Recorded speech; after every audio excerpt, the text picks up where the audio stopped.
কথাগুলো মন দিয়া শুনবেন। একবার একটা লোককে জঙ্গলের ভিতর একটা সিংহ তাড়া করতেছিল। লোকটা দৌড়াতে দৌড়াতে একটা কুয়ার সামনে গিয়ে দাঁড়ালো। কুয়াতে এক ফোঁটা পানিও ছিল না।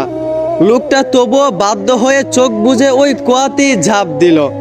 লোকটা কুয়ার একদম নিচে যাওয়ার আগেই কুয়ার একটা রশি সে হাত দিয়ে ধরে ফেললো। লোকটা রশিদে ঝুলে থাকলো।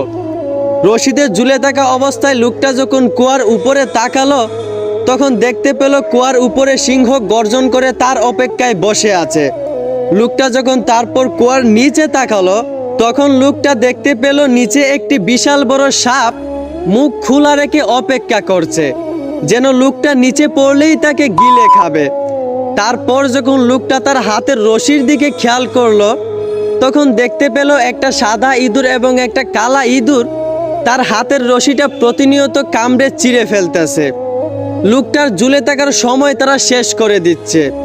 তারপর হঠাৎ করে লোকটা খেয়াল করলো তার সামনে একটা মৌচাক।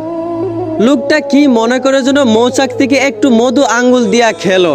কেন জানি না লোকটার কাছে মধু এত পরিমাণ মিঠা লেগেছে যে লোকটার সাথে সাথেই তার উপরে যে একটা ভয়ঙ্কর সিংহ, তার নিচে যে একটা বিশাল বড় সাপ, তার হাতের রশি যে দুইটা ইঁদুর কামড়ে চিড়ে ফেলতেছে, তার ঝুলে থাকার সময় যে শেষ করে দিচ্ছে, লোকটা নিমিষেই এইসব ভুলে গেল।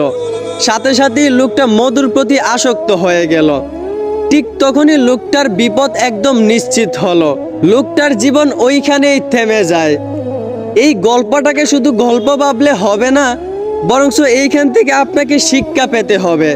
এই গল্পের ব্যাখ্যা করতে গিয়ে একজন বলেছিলেন, কুয়ার উপরে থাকা সিংহ হচ্ছে মৃত্যু, যেইটা আমাদেরকে প্রতিনিয়ত তাড়া করে বেড়ায়।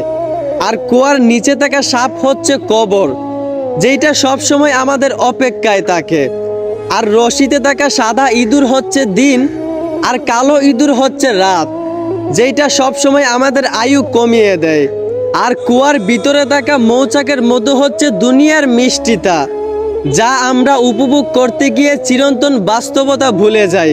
লোকটা যেমন গুহার ভিতরে সামান্য মধুর মিষ্টি উপভোগ করতে গিয়ে তার উপরে থাকা সিংহ এবং তার নিচে থাকা সাপ এই বিপদগুলা ভুলে গিয়েছিল, ঠিক তেমনি আমরাও দুনিয়ার সামান্য রং তামাশা উপভোগ করতে গিয়ে আমরা আমাদের আখিরাত ভুলে যাই। একটা কথা মনে রাখেন ভাই, আপনিও যদি দুনিয়ার সামান্য রং তামাশা উপভোগ করতে গিয়ে আপনি আপনার আখিরাত ভুলে যান, তাহলে মনে রাখেন আপনার পরিণতিও কিন্তু ওই কুয়াতে থাকা লোকের মতো হবে। আশা করি আমার কথাগুলো বুঝতে পারছেন। ধন্যবাদ।